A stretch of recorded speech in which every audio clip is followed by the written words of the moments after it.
It's Cageside with John Morgan. And welcome everybody to another episode, a pay-per-view edition, the fight I have been waiting to see edition of Cageside with John Morgan. I'm your host, Eric McMahon.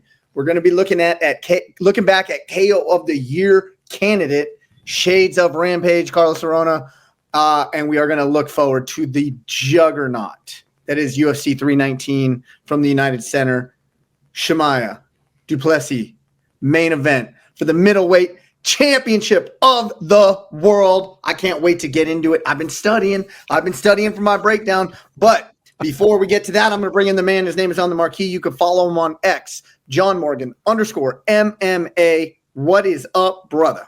All right, man. Well, you know, anytime it's a UFC pay-per-view, anytime there's UFC title fights, we get pretty excited about that right now.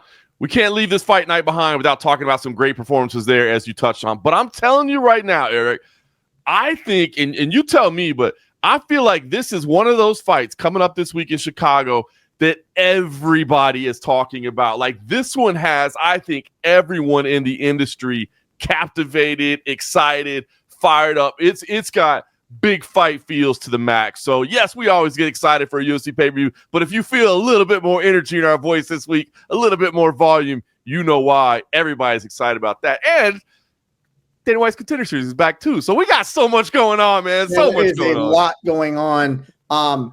But to your point, I have to agree with you.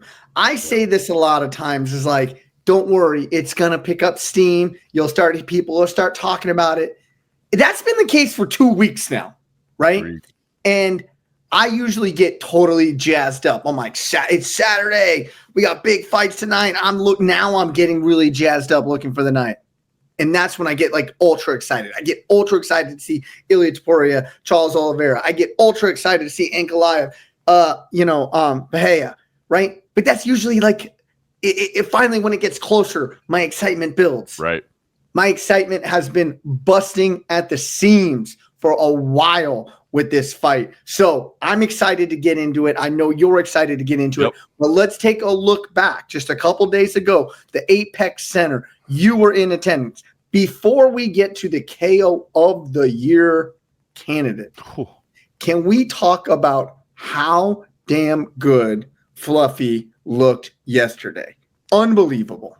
I just don't know I don't know the words necessarily to describe how good he was. You know what I'm saying? Like, that to me is one of those all-time elite performances. Anthony Hernandez just made Roma Dolidze look like he didn't even deserve to be in there. And I don't mean that disrespectful towards Roma Dolidze, right? But it looked like a mismatch. We're talking about top 10 fighters squaring off in a UFC event, and Anthony Hernandez was so dominant in every aspect of the game that it made it look like they didn't even deserve to be in the cage together. I don't know that I can recall too many more statement-like performances. The one that came to mind, I was actually thinking about this before we got together.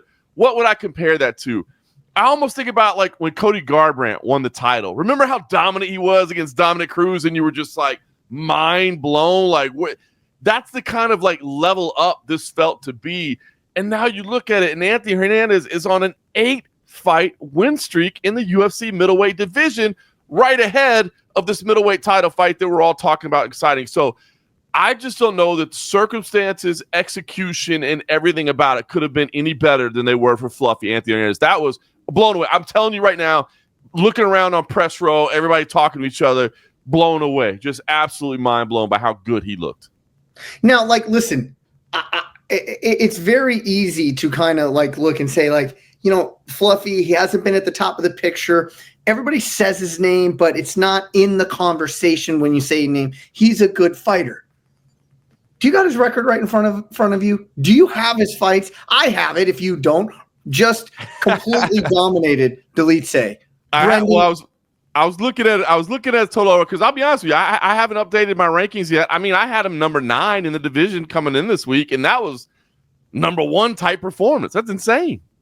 But let's just look. I mean, Kopylov, Michel Pereira, Brendan Allen, Roman Dolidze. Those are his last 4 fights. That's huge. Give me another middleweight, maybe outside of Du Plessis, that has literally, Sean Strickland and maybe the Izzy's, like the top 3 guys. Name me a resume that is better than that. There's not. The only thing that it's missing is that top tier, because that's what's going on right now in the middleweight division, right? Because up at the top of the division, that's why one of the reasons we're excited about this title fight potentially changing things. But you've got kind of that core group that's been there for a while. You've got Adesanya, you've got Strickland, you got Whitaker still around. That group that's up there. And then you've had this group down below that includes those names you just mentioned: Delitse, Allen, Pereira, who's kind of slid out now. Maybe throw Costa in there, maybe throw over you've had that group that's kind of a tier below. I think what Anthony Hernandez proved is that he deserves a matchup with one of those top tier elite names. He's no longer in that little pool at the bottom. It's just been, he said it coming in, right? He's like, number one, I don't really do social media. I don't do a lot of interviews. So that probably doesn't help. And he struggled with consistency, right? Like he's had some injuries. He's had some things that have kept him from fighting frequently and staying in front of people's face. But man, I think you throw that all out now. This to me felt like a career-changing type performance. Like I said, looked great, dominant. Thought he had the fight finished in round 2. Jumped right back in, and just kept dominating. He didn't let his mind get sidetracked. And then, to call that thing a rear naked choke and just leave it at that. It was a ragdoll choke. It was a ragdoll choke. I love that. I'm going to use that one because that's exactly what, like rear naked choke. That's the most common submission in mixed martial arts. You just clump that in with everything. That was a brutality. You know what I mean? It was unbelievable. So everything about that was amazing. And he's going to get a big performance, a big fight next. There's no question about it. No, there is no question about it. And he looked anything but fluffy in that cage. He's in 100%. Great shape too. Phenomenal, man. The conditioning is there. He was faster than Delitse. The striking was there. Maybe we've come to think of him as a grappler, but he straight up says, look, I started as a kickboxer, man. I am a striker at heart. I've had to learn grappling because that's part of the game. So he's well-rounded. He's got an edge about him. You know what I mean? Like, obviously, drops a lot of F-bombs. You know what I mean? That may not be ABC's best friend, may not be ESPN's best friend, right? But that's just who he is. He's like, and there is something about that, right? When you're like, dude, listen, I didn't go to college. I don't have other options. This is all I'm good at. This is the only way I can feed my family. So therefore, my resolve will never be questioned when I'm in the cage. Like, that means something. You know what I mean? That drive, that determination, like that means something. And he's got it, man. So big win for him. Yeah. Okay. So I want to say one thing about it because again, we could just sit here and talk all day. I don't know if you guys picked up on it on TV, but a refereeing thing, because I don't know if the camera caught it. But right at the end, right in the finishing sequence, Roman Delitse grabbed the cage. Herb Dean deducted a point, but didn't stop the action. Yeah, on the fly. So I thought he nailed that. I thought he handled it perfectly. I don't know if many people picked up on it or saw it because it ended up being the finishing sequence. There was never a need to stop. I definitely picked up on it. I thought I just, obviously, since I was there, I wasn't sure what the camera angle showed, but I just wanted to point that out.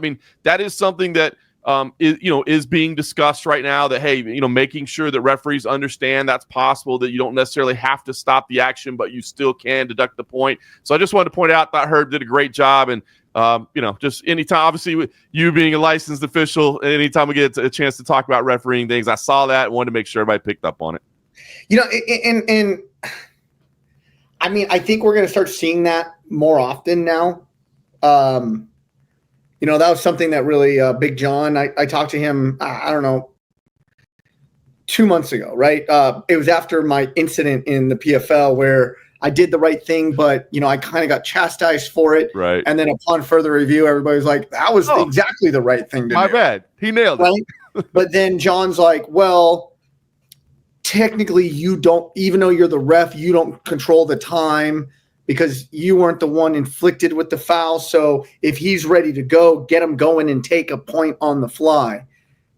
Okay. Yeah. Noted. Duly noted. And then you see something like that last night, and Herb's Herb, right? Yep. Herb the guy knows the sport inside and out. So I did pick up on it. I don't think actually even on the broadcast. I think DC said something about it, but it wasn't. But the finishing sequence came like immediately thereafter, so it wasn't harped on.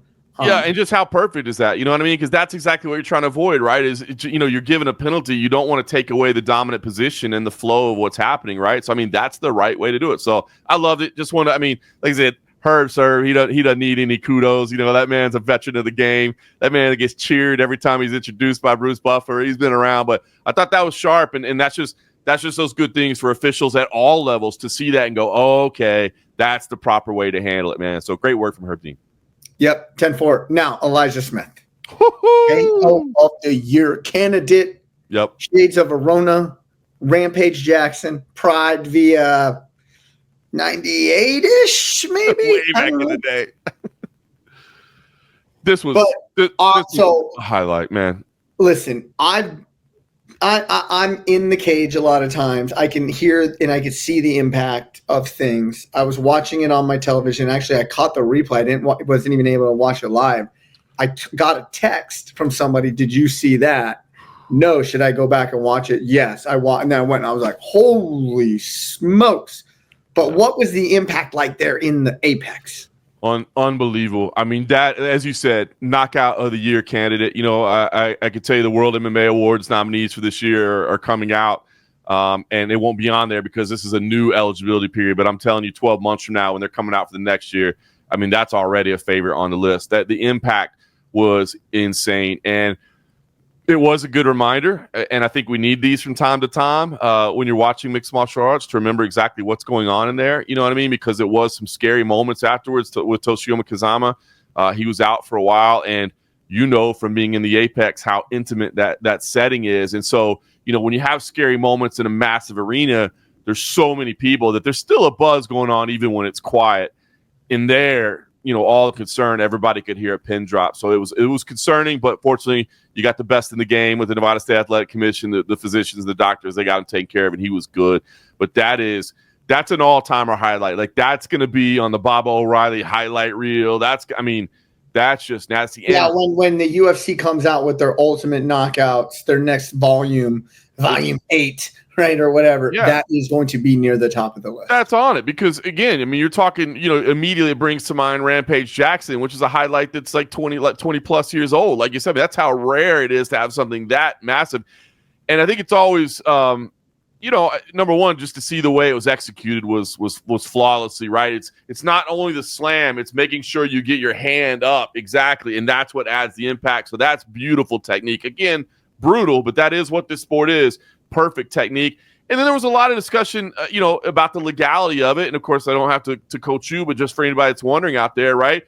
It is legal. It's not legal to spike somebody on their head, but if they're in control, it's Kazama's responsibility to let go of that triangle choke when he feels, you know, the elevation. I mean, obviously, it happened. Were some journalists discussing the legality of it? Not necessarily journalists, but I think fans and maybe just people overall. You know, I just saw some things of like, oh, shouldn't that be illegal? No discussion. I think the educated know, but I just always like to point it out what the theory is behind it, in that essentially you're in control of protecting yourself, right? Like, you can't take a fighter and direct their head into the canvas, but if you slam them like that and they're locked in a submission, it's up to them to let go. Yeah. So I can't, you know, as a fighter, the rule states, right? Now, this isn't even like a takedown, right? So it's almost a whole separate entity upon itself. Right. I would put this in like the Rose Namajunas, Jessica Andrade category. Yep. Right? And it is still slightly different, truth be told, because as the rule reads, right, you are not allowed to spike your opponent. And what is spiking? It's picking them up, inverting them, and then straight back down. Yep. If there is any arc whatsoever, think Bilal Muhammad, Leon Edwards. Mm-hmm. He got spiked in what people would say would be spiking because he landed on the top of his head on 2 different occasions. But Bilal put arc on both of them, right? And in reality, it was Leon Edwards is fighting the takedown the entire time, which forced him to, in essence, spike himself, because he could have very easily accepted the takedown, or he could have very easily Granby rolled through the takedown, but he chose to do the neither, and he chose to fight it all the way through, which then led to the spiking of the head. That is the same exact thing that happened with Rose Namajunas and Jessica Andrade. Is The Kimura, it was picked up. There was arc on it. She did not let go. You know what? Tough luck. You know? Tough luck. And then on this, a full-on triangle, locked in. I pick it up, although there is not any angle and there's no arc on it. There was no inversion to it either. Yep. So it was up and down. So that's the same thing as blasting through on a double straight. Yep. Or like a spear type situation, Yep.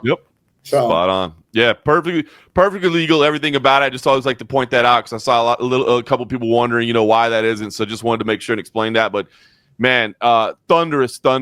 You just don't see things like that. That is one of the highlights of the year. And this kid at 22 years old, Elijah Smith, is a problem, man. Make sure his name is on your radar. Every performance I've seen from him has made me a fan already, but this is just one more. I mean, the Contender Series win, the 2 UFC wins. This dude is really, really good and so young, man. The future is just bright. So unbelievable, man. Unbelievable highlight. All right, can we talk UFC 319 yet? We can. I'll throw out some. I mean, there were some other fun performances. That Jocelyn Edwards knockout, if you didn't catch that one, nice one in the women's bantamweight division. Steve Erceg, man, I mean, I almost felt bad for Ode Osborne because Ode was having one of the best fights of his life. And this was a huge moment for him against an opponent that was way up there, had fought for a title. But you kind of felt good for Steve Erceg as well because Steve Erceg, was battling through such adversity and then it's hurt early on. And there was one funny moment that I caught and I got to ask him about at the end of it. Before the decision was read, it was a close fight in the co-main event. Like, it all came down to how you had round 2. Decision's not even in yet. And Erceg is walking over to Daniel Cormier, and I can't read his lips, but he's clearly miming like a single attempt and running the pipe. So they're waiting. It's like commercial break. He doesn't even know if he's won yet, but he sees Cormier in there, and he's trying to get some single leg advice on how he should have finished the technique. I thought that was awesome. So it was a big moment for him. So overall, it was a fun night at the Apex. But yes, it was all just an appetizer to UFC 319. So please lead us into this phenomenal contest. UFC 319, the United Center, Chicago, Illinois, number 1 ranked, not even number 1 ranked, champion, DDP, Dricus Du Plessis, takes on the Boogeyman. And I like to call him the Chechnyan wrecking machine. All right, Chimaev. Now, I'm still bamboozled at the odds of these fights, and I looked on best fight odds, right, and it's ranging anywhere from -185 all the way up to -215 for Chimaev as the favorite. Now, I believe it on one hand because, guess what? If he gets him down in that first round, and it's early in the first round, and he has time to work. Yeah, I can see that. That is a very bad situation. But at what point are, odds makers or just your general fan going to start betting on DDP? I'll go back time and time again. I have said on this show, in my opinion, he is the most underrespected champion there is and probably has been for a very long time. I think DDP, if he gets through this fight,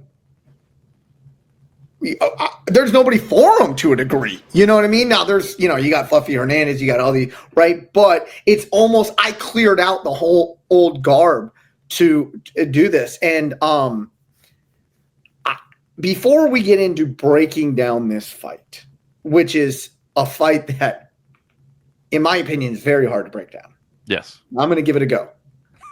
What do you think about the odds of this fight? And I know conventional wisdom is going to say, well, if he gets him down early and if it goes late, it's this, that, and the other. But just in totality of the odds.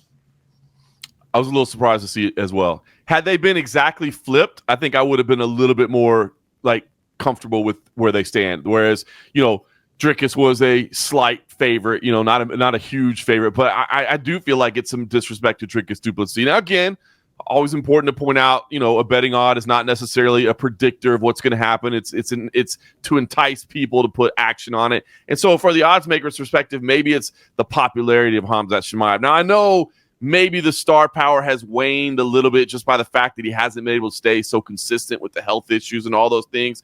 But don't forget, I mean, this dude, as you said, the boogeyman, the guy that just, I mean, everybody latched on to this guy when he first came into the UFC is like, oh my gosh, that's a future champion right there. And oh my gosh, I love his style. And, he was just over his the first top. 2 fights were within 2 weeks of each other, and he was in the cage under 1 minute. Yeah, I mean, it's crazy what he did. And then, you remember the fight where like he's sitting on the cage as his opponent's coming in. I mean, who does that? Like, just think all these things that he does. Remember when he picked up, I forgot it, was it one of the fighters, Chinese guy, he gut wrenches him, picks him up. He's talking to Dana as he's walking him across the cage. Do you remember that? That was the Leech, man. He did my boy Li Jingling dirty. Li Jingling's one of the nicest people. He just did him dirty.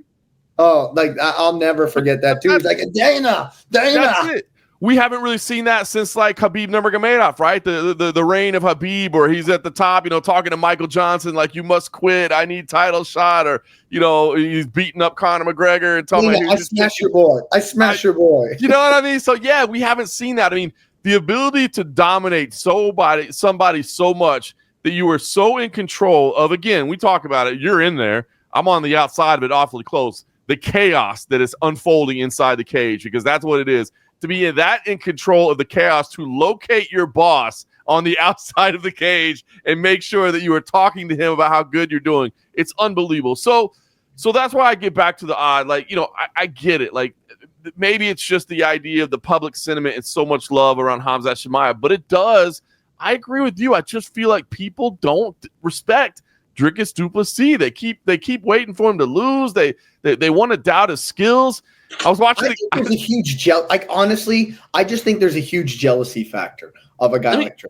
Let me tell you, have you had a chance to watch the countdown yet for this? No, I started watching it the other night, and then my kids woke up. Can I just share one thing about it that please, I believe recorded, but please share. I believe will add just to the legend, and we feel like he's like, I don't know, like why people dislike him. So apparently, I didn't know this about it, Dricus Du Plessis is also a fan of auto racing. So in his spare time, when he's not fighting, he likes to, and he gets in and races the cars. He doesn't just help build them. Like, he gets out there on the track with everybody else and he races it. So they take it to they shoot at this dirt track in South Africa where he has built a car. It's awesome. It's got, it's Monster sponsored, a good looking, race car that he and his team have built. On it, he's got his nickname when he's racing, which is Dricky Bobby. All right, come on. Yeah. Dricky Bobby. And of course, he's got a number on the race car. And would you like to guess what that number is? One? It's 69 is his number. You know what I mean? He is just like the frat boy. You know what I mean? But I just had to crack up. I'm like, of course he's Dricky Bobby, and of course he's number 69. He's just that guy, and I think people hate on him. I really do, and I know. Well, I think it's based out. A lot of it is based out of jealousy, right? Because I'm going to look at it as a guy, right? That I don't think I'm an ugly guy. I think I'm tougher than your average because I'm or maybe not tougher, but I'm more skilled than your average. I've been training black belt. That means black belt in jiu-jitsu. I fought. This, that, and the other. I have to work extremely hard to stay in shape, right? And then and I think I'm fairly well spoken. Okay, I agree. Then you could look at a guy like Dricus. He's got model good looks. Yep. He's literally the freaking world champion mixed martial artist. He is a legendary, underrated shit talker. Yep. He made Sean Strickland cry and Israel Adesanya cry out of pure rage. Out of rage. So true. And the guy is built like the Terminator. Okay? How I pride myself as an alpha male. And if I wasn't so in awe of the skill set that he has and a fan of this sport, as much of a fan of this sport that I am, I would happen to think I'd look at that guy and say, F him for having every single damn thing. You know what I mean? So true. It's so true, man. And I think that's part of it. And look, and I get it. His fighting style is a little bit different, you know, but they bring that up, you know, hey, in the countdown, when you get a chance to watch it, I love his answer to it. He's like, you know what, you call it awkward, I call it effective. And it's like, yes, it does. You know, and Luke Rockhold was kind of in this position, but Luke Rockhold had this weird quality that made him unlikable, right? It made him unlikable. He was just, I can't put my finger on it, right? It was arrogance that he had, or the awkwardness of not like saying he beat Bisping when Bisping just knocked him out, like something like that, right? Right. That just made him kind of unlikable. But then you have a guy like Dricus who, you know, he's a shit talker, but he's not a shit talker. Right. He's he just has it all. And when people, you know, have it all, you are hated upon. It is what it is. It is what it is, man. But it's time for, I mean, look, what will they say? I mean, I guess they'll always find stuff. If you're going to be a hater, you're going to be a hater no matter what. But this, and again, this goes to like why we're so excited about this fight, right? I was actually, and I'm looking forward to hearing your breakdown. I was actually talking to somebody behind the scenes at the UFC this past weekend about the fight because, again, everybody is talking about it, right? And this person told me that one thing that they've heard consistently from people who fight Dricus Du Plessis is when they get out of the cage, they go, that is the strongest dude I've ever felt in my life. Like, I could not prepare. Oh, yeah, add another thing to the list. Yeah, right? Like, I could not prepare properly for that because my training partners cannot do that. Like, you know, you go in there and you're like, all right, we got a plan. Know what we're going. You know, when we get in this position, we know what we're doing in that position. Remember the escape. If we get here, yep, got that. And then you get there and you're like, this dude is immovable. He is a rock. He's the strongest human being I've ever been in the cage with. And this person told me that has been a consistent evaluation after every fight. So, man, this is good. But Khamzat is this destroyer of men, this berserker. I mean, it's fun. It's fun. Before I get into my breakdown, are you leaning one way or another? I would have to. I'm leaning. I'm leaning Dricus Du Plessis. I'm leaning Dricus Du Plessis. But it's one of those fights where you're like, look, if this thing is over in the first round and Khamzat is your new champion, I'm not going to be going, well, there's your upset of the year for next year's World MMA Awards. Nobody saw that coming. You know what I mean? Mm-hmm. And I'm looking forward to your breakdown, but I'm sure we can agree Dricus Du Plessis, to me, seems to have more paths to victory, and especially, you know, I mean, look, the cardio thing is a fair question. We don't know if it's a legitimate concern because we haven't seen it in a long time. Khamzat Chimaev hasn't been pushed in a while, so we don't know. But you know, it does concern me the longer this thing wears on. So my lean right now is Dricus Du Plessis. I'm going to point to two different fights, and the same thing happened in two different fights that gave Chimaev a lot of problems. Gilbert Burns and Kamaru Usman. What did those two guys have in common? Or shall I say, what did those two guys do similarly in those two fights that gave Chimaev a lot of problems? I'll tell you, they did not go backwards on this guy. They took the fight to him. And now, albeit neither of them did it in the first round, which put them in a lot of jeopardy. Okay? So, to break down this fight of what Dricus needs to do to give him, I think, would be a solid, no contest type victory, is he has to own that center of the cage. I'd gone back and said, hey, if you're going to fight Chimaev, dance around, run around, do these things, then maybe back yourself up to the cage, get a wide stance, and try and get him to tire himself out. Upon further review, do not listen to what Eric just said. Okay? Upon further review of breaking down past fights of things that gave Chimaev problems, was somebody willing to engage him face, like, head on, right?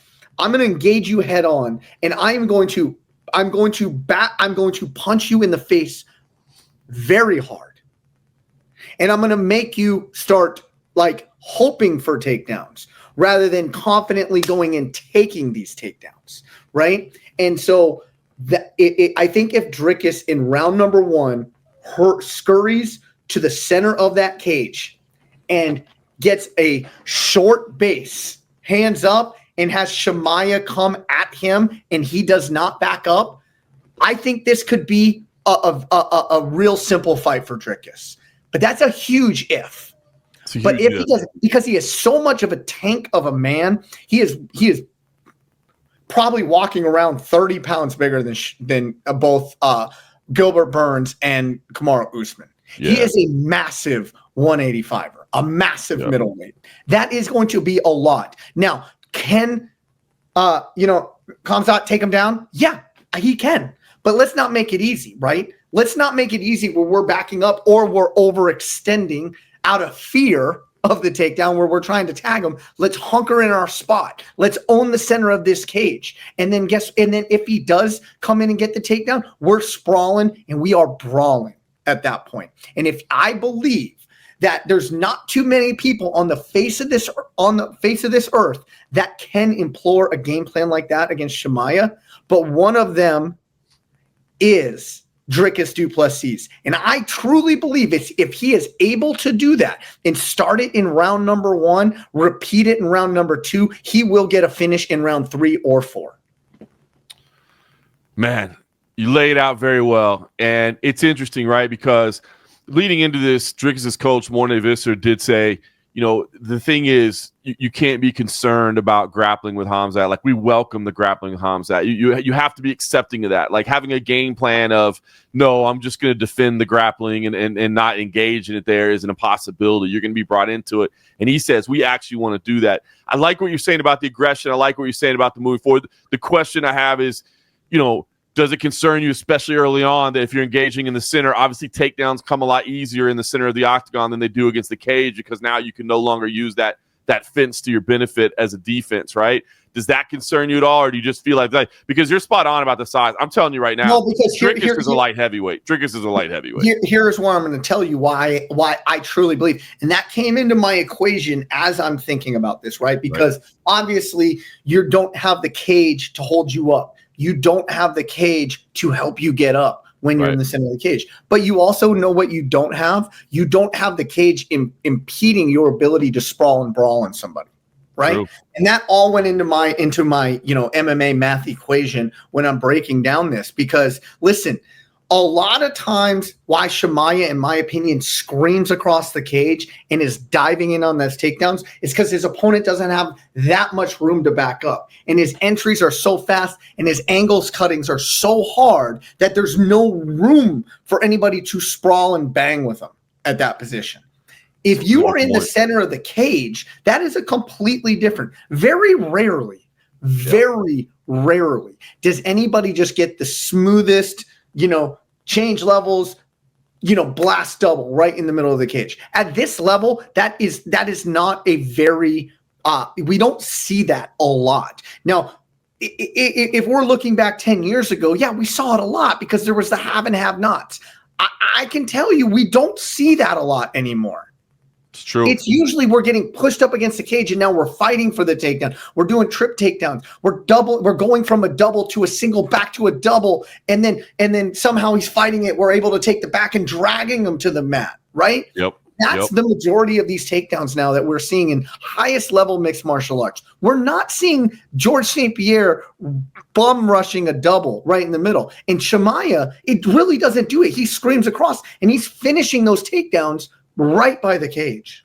So it's such a great observation and such a good point, right? Because you're right. I'd love to see statistical analysis on it, but you're right. Takedowns in the center of the cage, it's going to be, a trip. It's going to be a judo throw from the clinch. It's going to be something like that. And you're so right. The way Khamzat, we think because it's such a strength of his that we're blown away about how fast he can change levels and how low he gets. But at that point, you just sprawl hard, right? Keep your hips and feet moving backwards, and Dricus can do that. Especially, it's not like it's going to be a surprise. It's coming. It's coming fast, so you better be ready. And I'm sure Dricus is.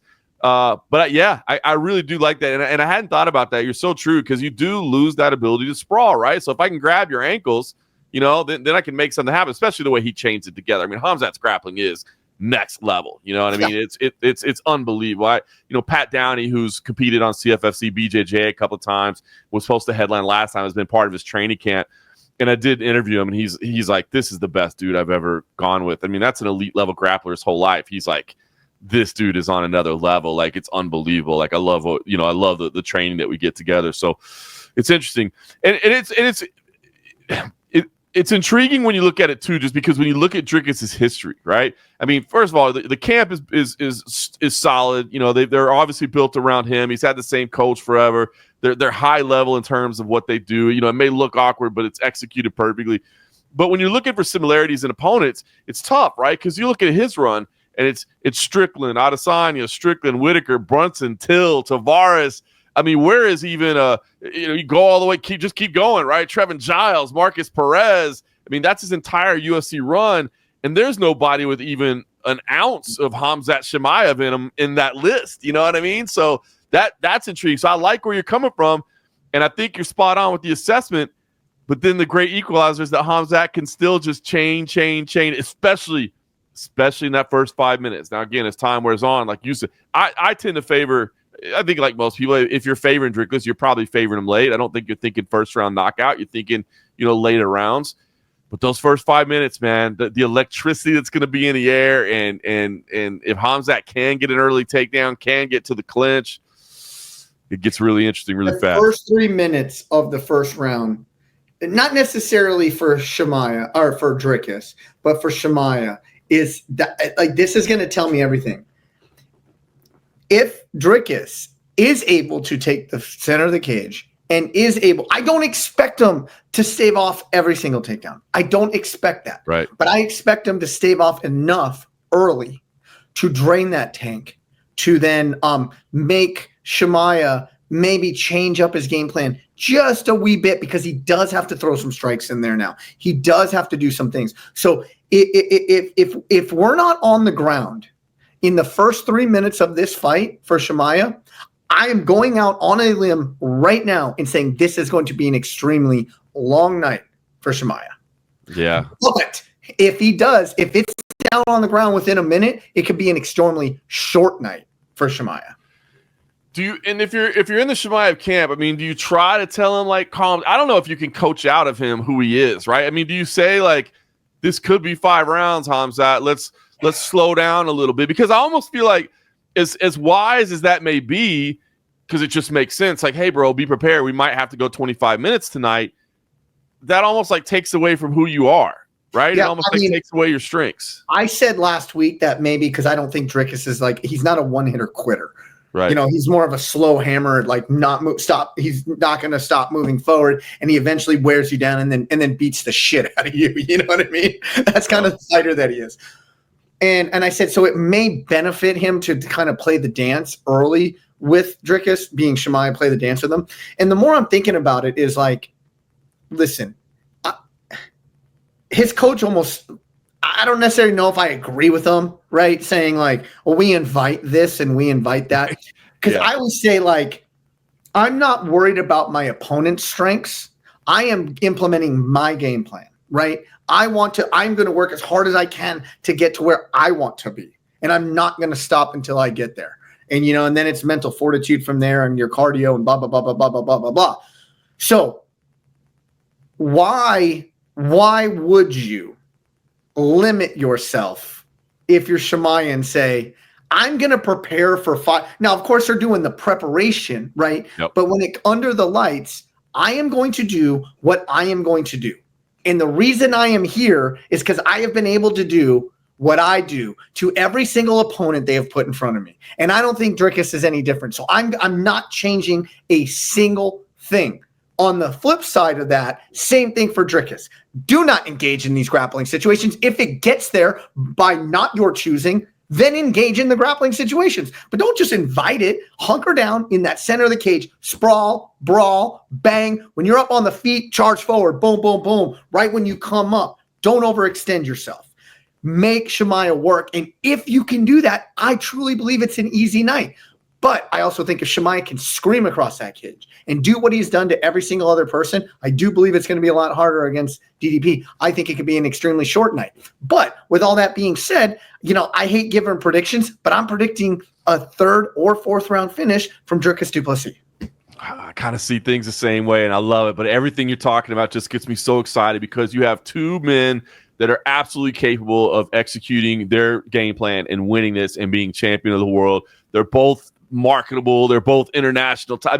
These guys, an undefeated Khamzat Chimaev, that star power would skyrocket once again. Beating Dricus Du Plessis would open up a lot of new matchups, fresh matchups. Meanwhile, Dricus maybe finally getting a little respect. And we're all talking about offense, right? That's what I love, too, is we're laying out these game plans, is we're laying out how things work. It's not like, be tactical, move on the outside. No, it's like, go smash. You know what I mean? Go in there and just do what you do. So, and I believe Dricus can sprint from round 1 to round 5.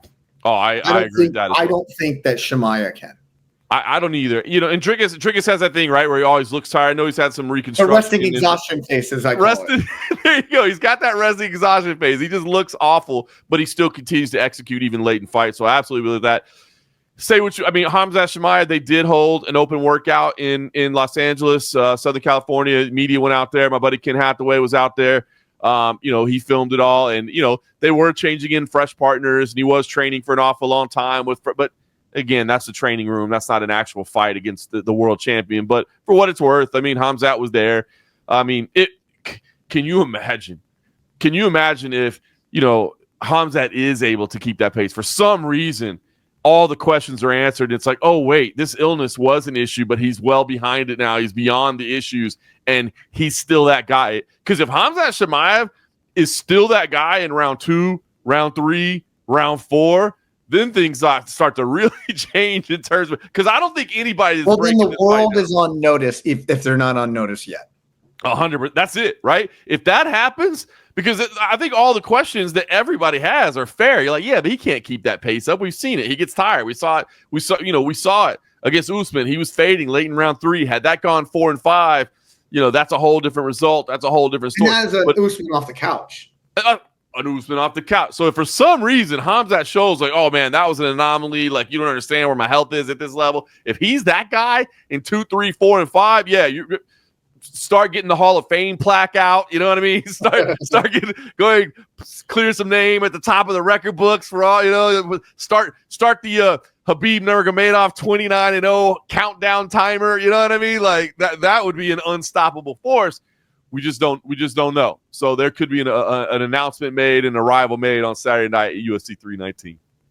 I just always go back to, fan sentiment wise and journalist sentiment wise is I believe that Chimaev is not underrated, and I don't think he's overrated. I think he is appropriately rated. I truly believe that Dricus Du Plessis is completely underrated or is completely underappreciated. Right? I agree. The guy is a tank. He moves forward against everybody. And when I went back and looked at all this stuff, who walks down Robert Whittaker? Unbelievable. Nobody walks down Robert Whittaker. He walked down Robert Whittaker, and not late, early. Yep. He walked down Israel Adesanya, and not late, early. He walks down everybody, and for some reason, he is not getting the proper recognition that he deserves. But I credit us for being pretty damn good at what we do. We have been giving this guy credit for probably about 2 years now, right? Yep. He is so good. He is such a tank, and he does not stop moving forward. That is why when I went back and did my research going into this fight, I saw the Kamaru Usman and Gilbert Burns similarity, and that was the key to their success against Chimaev. And DDP does it better than both of them combined. Spot on. I think it's the right lean. I think it's the right lean, man. Again, not that Khamzat isn't capable, because he absolutely is. Freak things happen. The Robert Whittaker. I'd kind of forgotten how fast that tap was against Robert Whittaker, and I think that shows the power and the squeeze that he has. I think Whitaker came out afterwards and like, yeah, it's kind of a pre-existing injury I've had previously as well. So, maybe it was just like pop out. Right. So he's like, maybe it was kind of a freak of just how it hit just right. But again, we look at that. There's one way to look at it, be like, oh my God, the squeeze of Khamzat. Like, look at this. He's destroying people's jaws. And then you go back and like, well, watch how fast it happens. And maybe, he just happened to hit on something just right. Again, I don't want to take away from Khamzat because I was there in Fight Island to see the immediate rise. And it was so cool to see what this guy was capable of. And not many people will be that loud and that boisterous and just right away say, I'm that guy. You'll enjoy the countdown, seeing some more of his background and, all the love of Russian sports and what he's trying to do out there and getting people to train and try to help in the community. But it's a good thing to see. I think he's a superstar in the making, and this could be his breakout moment. But I do agree with you, man. I think Dricus Du Plessis doesn't get the love that he deserves. And, if he beats Khamzat Chimaev, then what? You know what I mean? Then what? Khamzat was asked, like, hey, what about all, your cardio and this and that? He's like, has anyone beat me? I'm still undefeated, right? And it's true. I mean, this dude is undefeated. If he beats Chimaev, they're selling out. They're taking this on the road to South Africa. They have to. I mean, gosh, how bad? Like, okay, from guys like Kamaru Usman, Israel Adesanya, Francis Ngannou, how bad is this going to piss them off? Oh man! If DDP gets this dub. Yeah, it'll be frustrating. That will not be that easy. but I tell you, yeah, there's a whole bunch of reasons you could have conversations about why they would be mad. Right. But it is interesting. Like it's funny because now this stuff all links together. I'm thinking about it, right? Because like we know it's difficult. The UFC has wanted to go to Spain for Ilia Topuria, of course, but there's some operational difficulties in arenas and et cetera, et cetera. South Africa, there's a lot of issues and how you do it, logistics and all that. But I started thinking about how Netflix has mentioned that, like, hey, we don't want, entire sports schedules. We just want, like, premier events. And we don't know which way the TV deal's going. We're hearing, maybe we'll have some announcements in the next month or two. But, I mean, are you telling me the first UFC event on the continent of Africa with Dricus Du Plessis in South Africa could not be an absolute scene? I mean, you could do some kind of stadium out there. Like, that would be a premier level event that Netflix might be interested if they can figure out the logistics with Ilia Topuria in Spain similarly. So there's so many ramifications of where this could lead to Dricus Du Plessis. And, again, there's a big fight coming up in Paris in a couple of weeks. Nasruddin Imavov against Kyle Bohayo. That would seem to be the number one contender. How about the fact that Kyle Bohayo was at the Apex last night and he confirmed it? I heard him talking to some people. He was talking to a judge or someone next to me in between fights, but like, he is going to Chicago. He's going to weigh in as the backup, despite the fact that he's scheduled to fight 3 weeks later. Gangster stuff there from Kyle Bohayo. Like, I'll weigh in twice in 3 weeks. But actually, that's probably a very smart move too. He gets his test cut in because a lot of fighters would do a test cut. Get your test cut in early, right? And get paid for your test cut. Might as well get paid for that. So that's a big middleweight fight. We just talked about Anthony Hernandez. What an incredible performance he had. You got Rainier de Ridder, suddenly, this middleweight division, as we said, it was kind of stagnant for a while, but you got some new names coming in. And Dricus, I mean, he's already beat the old guard. There's some new guard coming in, but this is a big it gets right, because those other names, all those names we just mentioned, and no disrespect to them, Imavov, Bohayo, de Ridder, Hernandez, all of them, they don't have the star power that Khamzat Chimaev has. Not yet. They may get there. All four of those would be great fights for Dricus Du Plessis, but not like this one in terms of just grabbing the attention and the thoughts of the public into what this could be, man. It really does. This I do think Bohayo though is a star in the making. But yeah, I mean, nobody can eclipse. I mean, you can't take the confidence and the charisma and the craziness that is Chimaev all packaged in one, right? Yep. Like, and he struck at the height of COVID when people had only one thing to watch, and it was UFC. And he struck when the time was right. So yeah, he's a star. If he gets this done, golly. Where that star power is going to rise. But on the flip side of that, I do think that Dricus's star power, and I think he's going to be.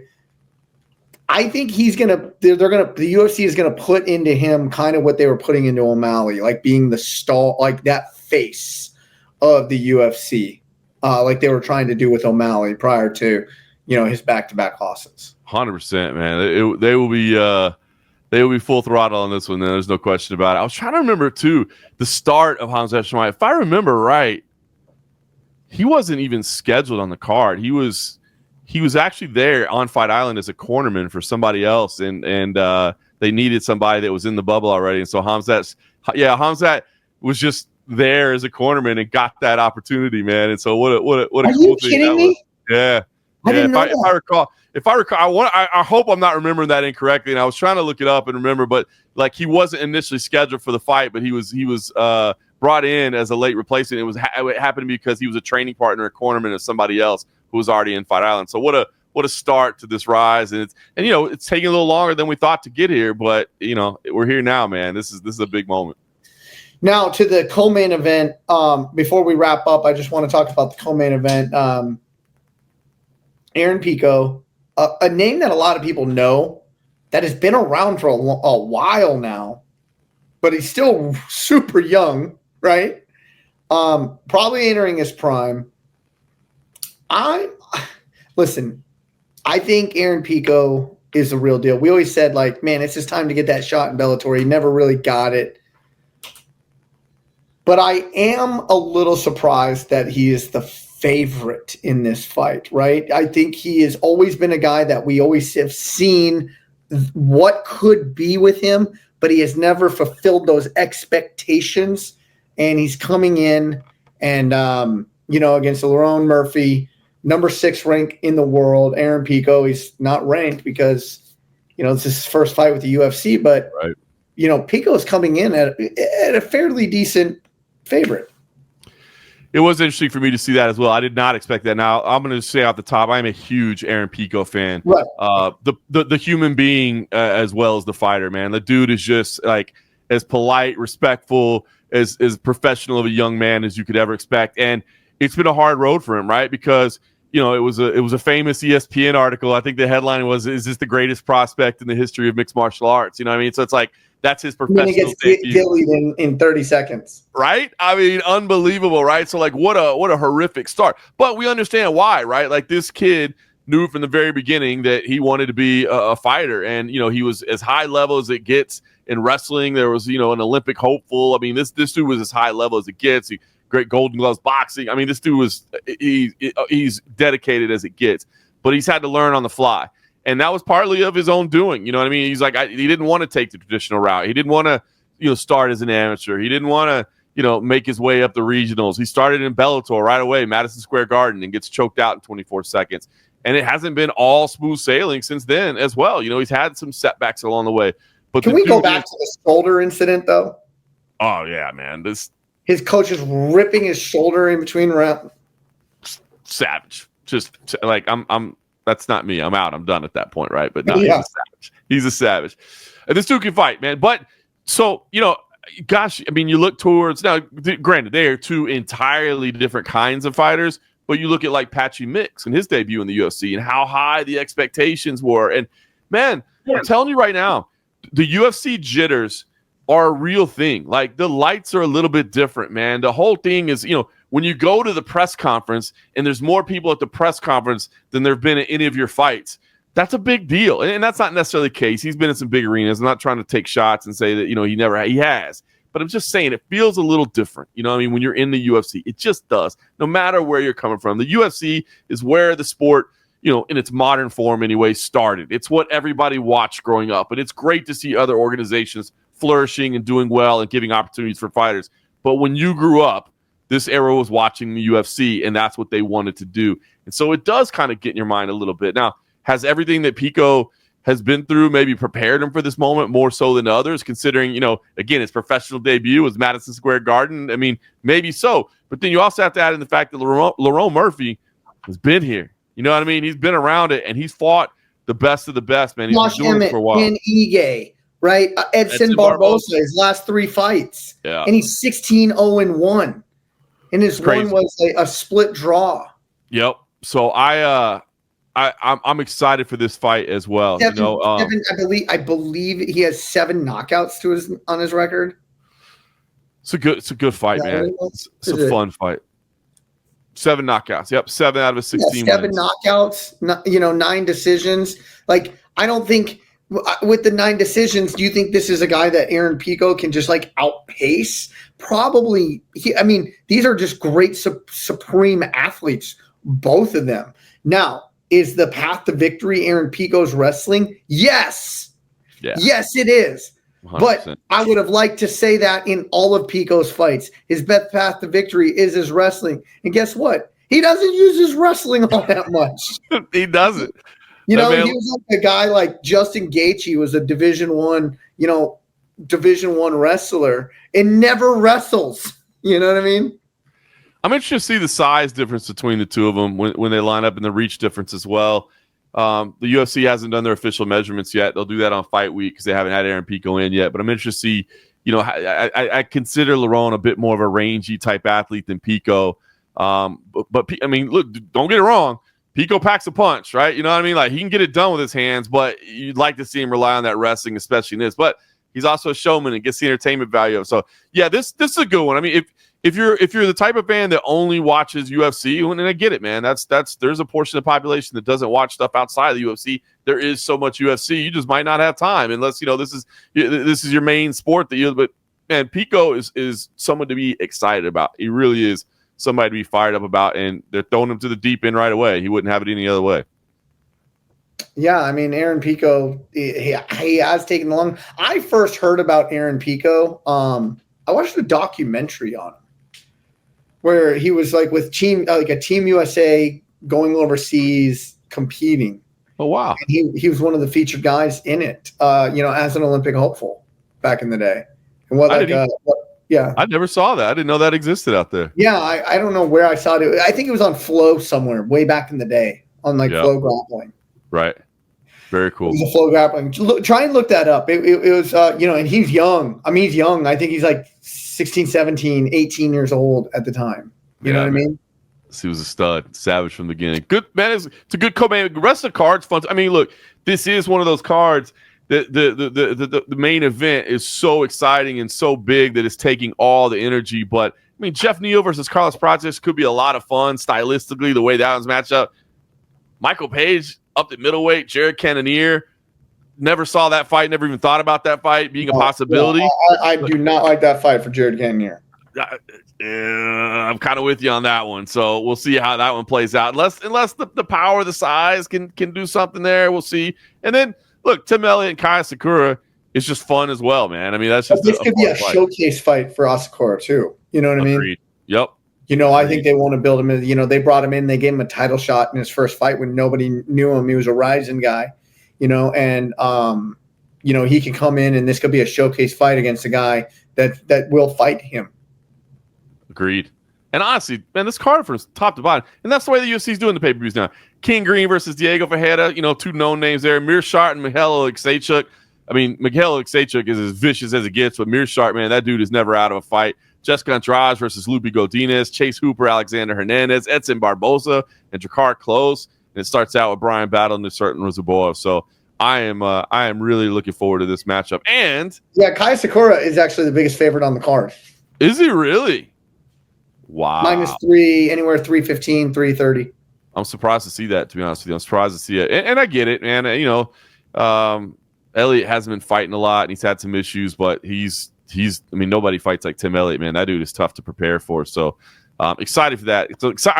Again, fired up for this weekend, but not before we get to see Contender Series is back, right? What a great time of the year, man. And I know that not only will you be getting a front row seat, you will actually be participating in the action on the debut edition of Dana White's Contender Series this week. I love this because, man, every Tuesday night, yeah, of course, you know what we're doing every weekend, but then when you can throw in some Tuesdays for 10 straight weeks, I love it. And these cats come in hungry, right? Because it's 10 guys or girls that are on the cusp of being in the UFC. They're fighting at the apex. They're seeing the PI. You know what I mean? They're living their dream, and they're right there, and they got to go out there and shine. Yeah, I'm excited to get out there. I'm getting out there late Monday night. Hey, I can give a shout out though to another guy. He's going to be new to Nevada, but he's not new on the scene. Brian Miner is being now out there as a judge.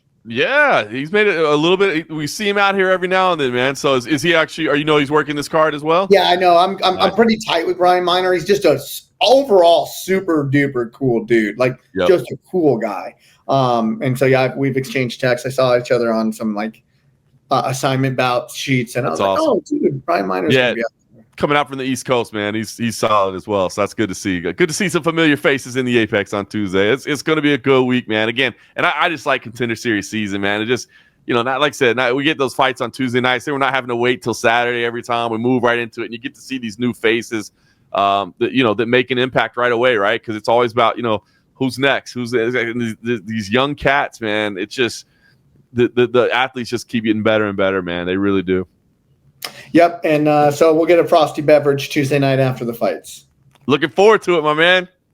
Roger that. All right. Well, man, an hour went quick when we get talking about this stuff, especially on a pay-per-view fight week. But I think there was some bold stances we took today.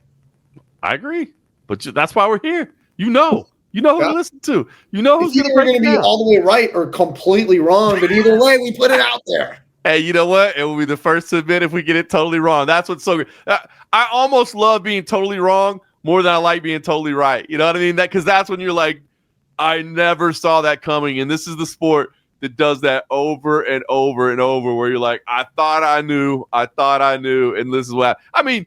Experts like I feel like we're pretty good at what we do, but we don't try. We're not out here touting picks and stuff. But like the best of the best are still, missing 1 out of 3.